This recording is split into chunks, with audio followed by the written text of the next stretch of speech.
Hello, and welcome to the Quick Story series. As always, we are here as the African MSME Collective just to share some tips, some insight, some really cool things that we've been learning. So, karibuni sana, you are absolutely welcome. My name is Chesubire Talitwala Greg, and we'll be talking about the rhythm of rest. So, here we are in the holiday season. We've been running all year, we've been busy, we are tired. But is this something we can actually do more than just the holidays? So when we began thinking about this series, it was more aligned to the holiday season. But as I thought about it deeper, I realized rest is a rhythm. It's a rhythm that must flow through all our lives. So join me for a quick conversation. It's a very short one. It's a good storytelling session also. And it's going to be amazing. I promise you, it's going to be amazing. So let's just jump into it right away. Um, when is the last time you fully rested? When is the last time you got up in the morning and your mind was cool, your soul was cool, your heart was cool, your body was like, we are at top? When is the last time you felt fully rested? Just take a moment and think about that. When is the last time you felt fully rested? And I'll tell you a story about that. When I was 19, I had just finished high school. I was out and about. So I finished at 18. We did a concert that Christmas with my high school off campus, of course. And then in January, I jumped straight into, training. So I did a typewriting course. Haha, didn't work because I have one disabled finger.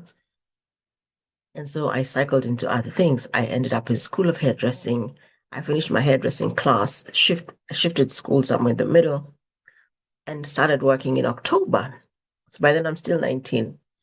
I worked October straight until May, and one day I went to bed and I didn't get out of bed for 6 weeks after that. Every test was done, every medical test was done, and they found nothing. Physically, I was well, but my body didn't have the energy to get up and out of bed. I was 20 by the time.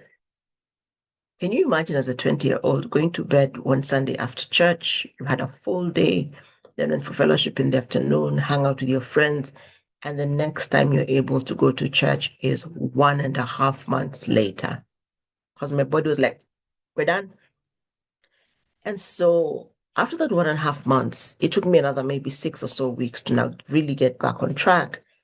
And my body was never the same. And that's because I burnt out. You see, rest is not the absence of activity in any way or form. Remember when we started, I talked about spiritual, physical, soul, emotional, right? So rest is a much bigger thing. Rest is intentional restoration. It is a time to recharge the body, renew the mind, realign the spirit. It is holistic, and you can add any other word. That's why there's that one dot there. And I say that very carefully because when we are truly at rest, it's about creating a space where you plug into what sustains you, you plug into what restores you. Now, remember, we are physical beings, right? But we're emotional, we're social, we're spiritual, which means work must be meaningful. I must have supportive relationships in my ecosystem. I must eat right. I must sleep right. I must balance and deal with my emotions, and my spirit must be whole. That's why rest is intentional restoration. I could be sleeping all I need to sleep, but I'm not drinking enough water, so I'm not hydrating. I could be exercising all I need to exercise, but I'm not stretching my body enough, so I'm not in prime position. I could be doing all these things, but I have all these thoughts running through my mind. And so then I'm not mentally rested. True rest is about creating a space for what restores you. Now, back to my story when I burnt out at 20. You see, the reality was I was used to running. I was in leadership in school. I was studying for my exams to perform. I got used to the habit of performing. So I pushed my body. So we were told when you're tired, just push a little farther. And we kept pushing and pushing and pushing. And what happened in that place is that my body got used to running on empty until it couldn't anymore. Right? So then, of course, if I was sleeping and I was eating, what are the other types of rest I wasn't considering? And we'll look at 7 of them. So physical rest is the one we all know. You go to sleep, or you take a nap in the afternoon, or you chill on the sofa, or you just, you sit back. That one is normal. Then when we talk about mental rest, it's about clearing your mind and reducing the mental overload. So what are some of the things we can do in there? That's where talking to people comes. That's where journaling comes. That's where mind maps, vision boards, all that removal of the information and the thoughts running through your brain, that's where they come. We suffer from an information overload because in our daily lives, we consume so much data. So to have mental rest is to take your mind away. So one of the things I do a couple of times a week, I'm trying to get it to daily, is to journal. Where I'm sitting with a book. Some days it's speed writing. Other days it's just a word of wow. Some days the word there is rough. Other days it's just one word, amazing. What that does for me is at the end of the day, it brings my mind to center. What is one word that describes the day? Or some days I'm mulling over something and it's subconscious and my mind is just all over the place. And I put pen to paper. I used to do it digitally, but I've come back to pen to paper. I put pen to paper, and there's something really healing of just getting the thoughts out. And many times it starts as a vent, and then you get the point, you're like, okay, the vent is done. And then your mind keeps going, and you actually find, oh, I have a solution for that. And in the process of dealing with that, then I'm able to get in the place of emotional rest because then I can see, am I angry with so and so? Am I holding on to hurt and pain? Am I bowing down to everybody wants to do, and am I people pleasing? So then it's laid in front of me, right? And then I can choose the response to that. And what's most interesting is in the process of letting go is, like some people would say, easier said than done, but it's doable. It just takes consistency because if I'm holding unforgiveness in my heart, I must unpack the cause of the pain and then choose to forgive the person, hand them to God, and bless them. In that space of dealing with my emotions and processing, I'm able to enter emotional rest. There's something one of the elders in my ecosystem said to me, and he said in a different way. It meant something different when he said it, but how I applied it. He said, very many of us expend and get so worked up emotionally that we deplete our physical strength. So when we're living in that emotional cave, we're always on, always on, always on, always on. What we're actually doing is depleting our physical strength and our mental strength. So emotional rest is important. Part of it is stepping back from situations that are triggers and understand why they're triggers, understand how to unpack it and unload it, all right? And then stepping into the place of your uplifting relationships and stepping into the place of time alone. So sometimes what I do, if I have access to a car, I'll just pick the car and go for a solo drive. Half an hour one way, half an hour back. In that time, I can breathe, I can think, I can process. Or other times, I'd go to a restaurant nearby. I'll never forget it. Last year, my mind was racing. I wasn't able to work. My quality was faltering. And a friend of mine said, why don't you go and have some time out? And I was like, but I don't have the money to go and have a timeout in a restaurant. And my friend said to me, well, that's about X shillings. I said, yes, it's about X.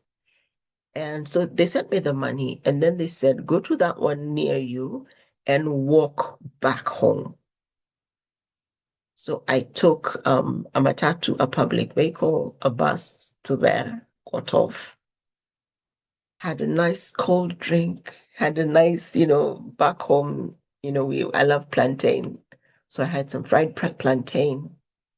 I sat there for like an hour and a half, and I was like, boom, I have class. I had completely forgotten about a class I had. And so I started the 45-minute walk home. The sun was high. I expected to be upset, distressed by the heat. And I was at the beginning. But as I continued down the road, my spirit settled. And I was processing, I was just focused on one step before the other, one step after the other. And in that space of walking alone in a crowd of people, I found a lot of balance. I found my mind and my spirit going into prayer. And I found my mind processing different thoughts. And what happened is I found spiritual rest because by the time I got home, there were questions that I had been asking that I had partial answers for. And when I got into the house, I just walked into my room and continued in that meditative space.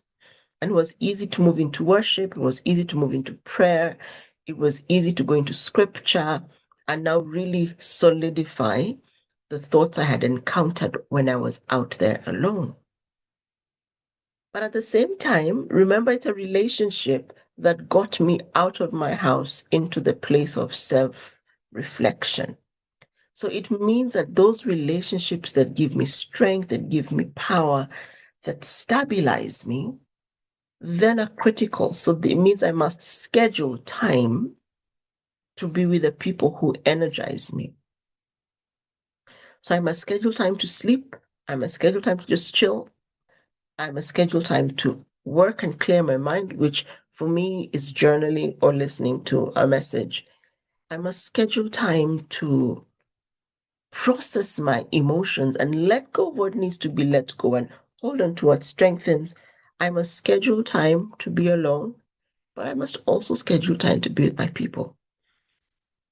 I hope that each one of you has a person that you can just go to, a person that you can sit with, um, share your heart, or even just sit in silence. There's some of those people who you just sit with them, each of you doing your own thing, and you feel so whole at the end of it.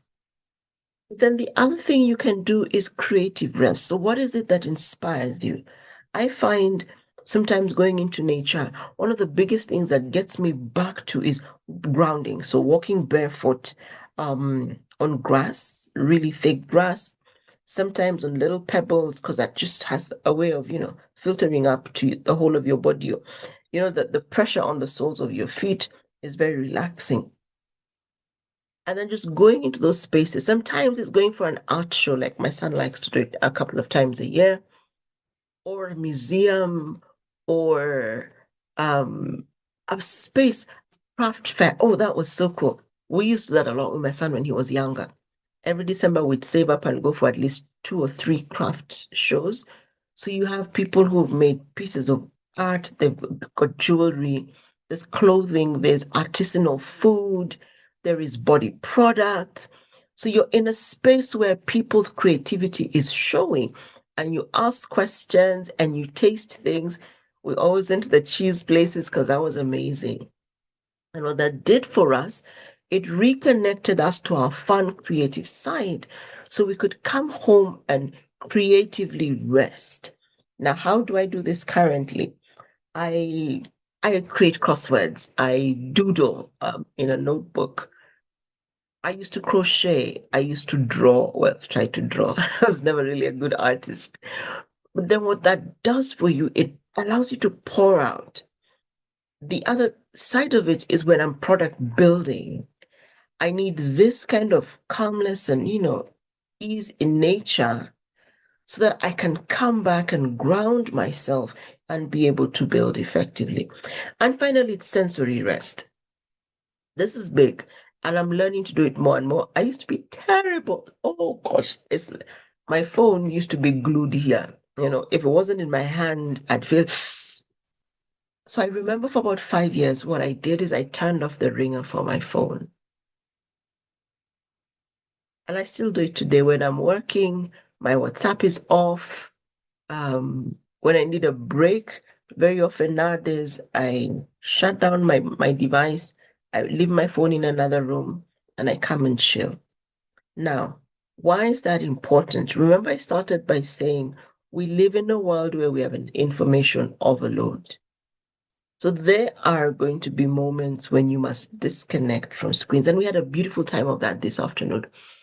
One of my mom's friends came over, and when we were called out, we'd been having a different conversation. When we were called to go and have lunch, I left my phone in my office on the desk, and we were away from our devices for 3.5, 4 hours. That was really cool. And for me, that was a testament that I have grown. Because there was a day, if I didn't have my phone near me, I'd go to the bathroom with my phone. Under the guise of listening to music as I shower. I was just addicted to my device. So when I look at all these forms of rest, the thing that it ties into is the fact that I have realized that there is fatigue in my ecosystem. So remember the story I was talking about where my body shut down at 20? Well, it happened again at 35. By this time, I had a 4-year-old who was in school, and I hit a low because once again, remember, 15 years before that, I'd burnt out. I had gone back into the cycle of work, work, work, work, work, work, work, and I had stopped the cycle of rest. I was not cognizant of the fact that I wasn't resting. I had been building multiple businesses. One had already failed. The one I was working on was failing. And I was in this cycle of peddling, peddling, peddling, trying to keep everything afloat. I have a family, there's school fees, there's what. And one day I just crashed. I just crashed. I went to bed knowing I'm worn out, my soul is weary, my spirit is dry. But the difference was I had a 4-year-old who didn't know what it meant for mommy to be down. And this time, the first time was just fatigue. This time I cycled into depression.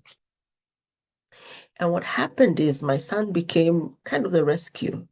I'd get up in the morning, Skip would get him ready, I'd get up, but walk him to school. And then she would go and pick him. But when I came back from school, I would immediately get back into bed and go back to sleep or just in this spiral of nothingness. And that happened for 10 weeks straight. I'll never forget. In the 10th week, a friend of mine was like, why don't you come and see me? Like the tail end of the 10th week. I don't know where I am. I don't have the energy, things like that. And that day, I was overheard saying that, and my husband said, let me take you. And I went to my friend's place and I pretty much whined and complained or sulked or cried the whole time I was there. And when we're leaving, he said to her, you're the first person who has gotten her out of bed. She's been in bed for 10 weeks. Please call her again. And I told my girlfriend that, and she didn't take me seriously until this comment. So what she began doing is once a week she'd come, she's like, Are you going for coffee? I'd be like, no, but I'm not in the same place I was.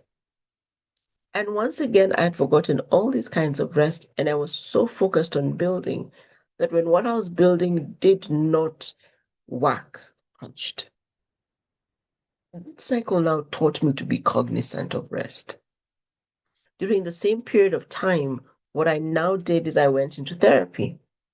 I saw a psychiatrist who told me I'm not mad.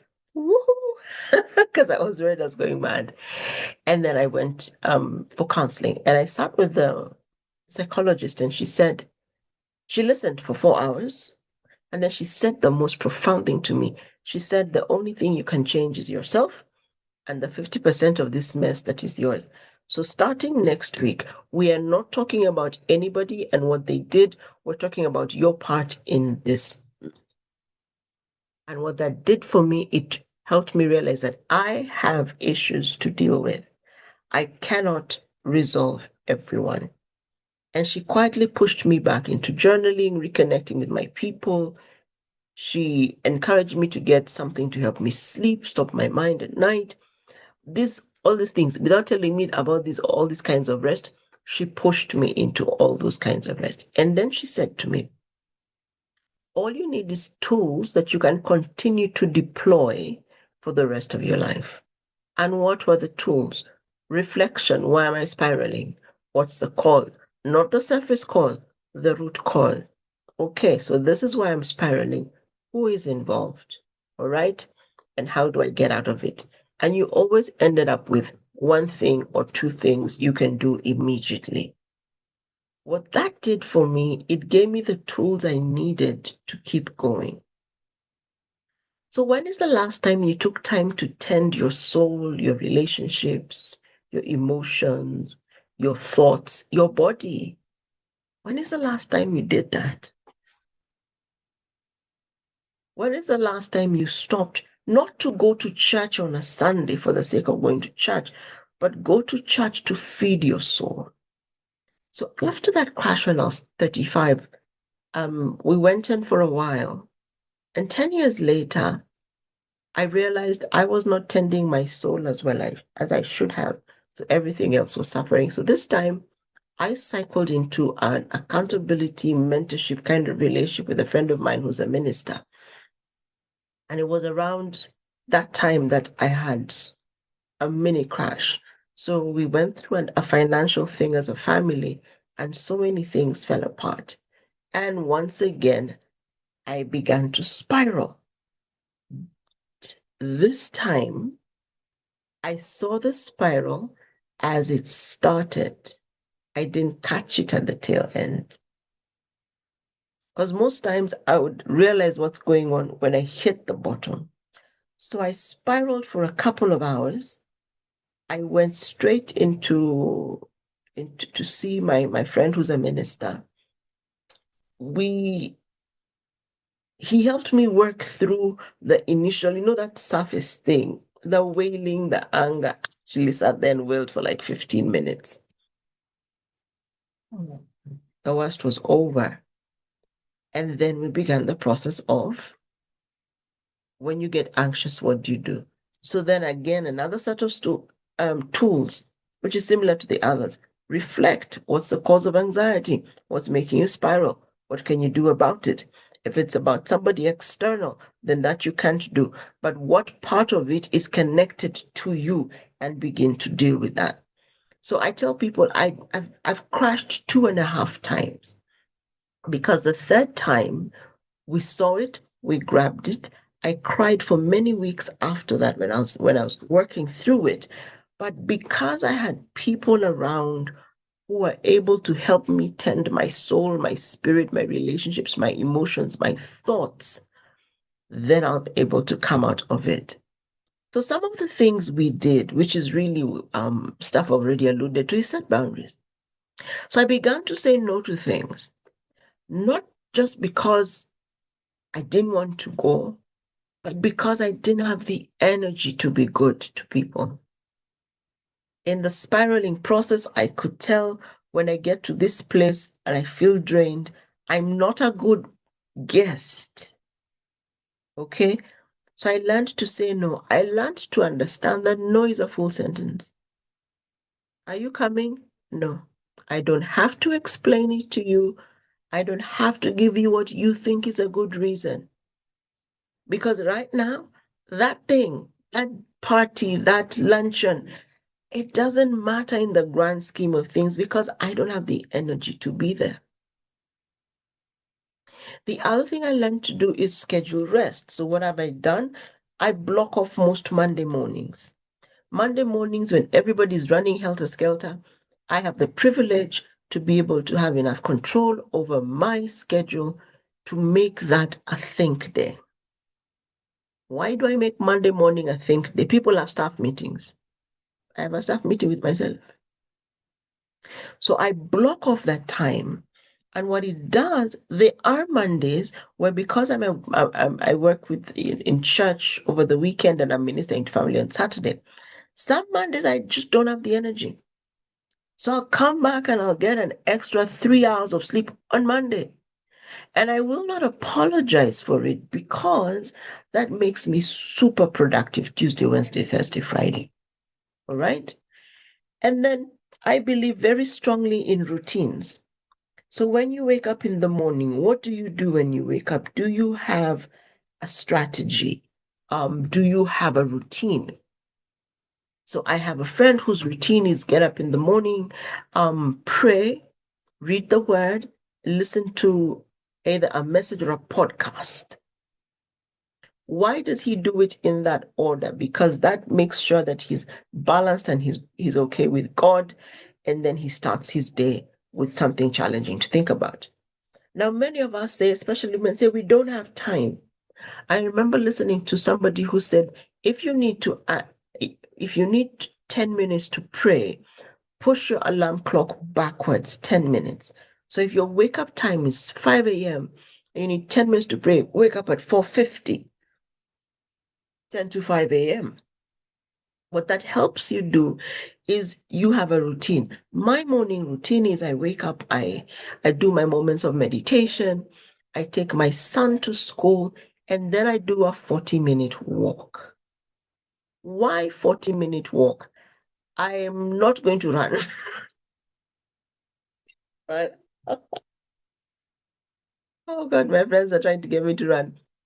But I also use that time to think, to process, to listen to music, to soak my environment with the things that keep me balanced.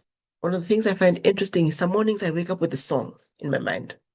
So as we're leaving the house, I will be looking for that song on whatever channel of music I'm using that day, and I'll have it play. And there are days that that song has taken me through the day, because every time I've hit a roadblock, I have strength. Okay. So set a routine, whether it's time in prayer, whether it is scripture, whether it's peaceful walks, whatever it is, set a routine. I know other people who work out first thing in the morning, 5 a.m., they're in the gym. I know guys who lunchtime is their gym time. So figure out when you do it. I now know that if I don't walk in the morning, the rest of the day is a lie. It doesn't happen, because I get so engrossed, and all my weekday evenings are taken. I have meetings, so the evening walk doesn't work for me. And then unplug. I talked about unplugging earlier. Just create a space where there's no phone, there's no screen, there's no nothing, and lean into community. If you think through it, these are not new strategies. The challenge is they take a lot of thinking and a lot of work, because we have to shift from one end to the other. So how do you start your first strategy? You must recognize that you need help, that you need rest, that you need to recalibrate. But because you're here and you're watching this episode on rest, it tells me that you already know you need the rest. It tells me that. So if you do nothing else, please understand that rest is intentional, rest is holistic, rest is progressive. Because if I start resting today, I won't feel rested tomorrow. Let me give you an example. If I reorganize my life and I start resting today, it takes 7 days for my body to fully unwind. And then on the 8th day, rest starts. So if I'm going to say I will shift my life, I must do it for minimum 21 days for my body rest. And then I put in the practice of holistically and deliberately plugging in rest in my life. Because rest is a muscle that we must build, and it has to be planned. What you don't measure doesn't get done. What you don't plan for doesn't get done. So at the end of the day, I need you to understand that rest is not about the holiday season. Rest is not about the day or days you're on leave. Rest is a muscle that you build and you plug into your life in perpetuity. Because at the end of the day, we have one lifetime, we have one body. I hope this has been helpful to you. I hope you have grabbed a thought or two. It is not the load you carry that breaks you. It is the way you can have a restful year ahead. Thank you.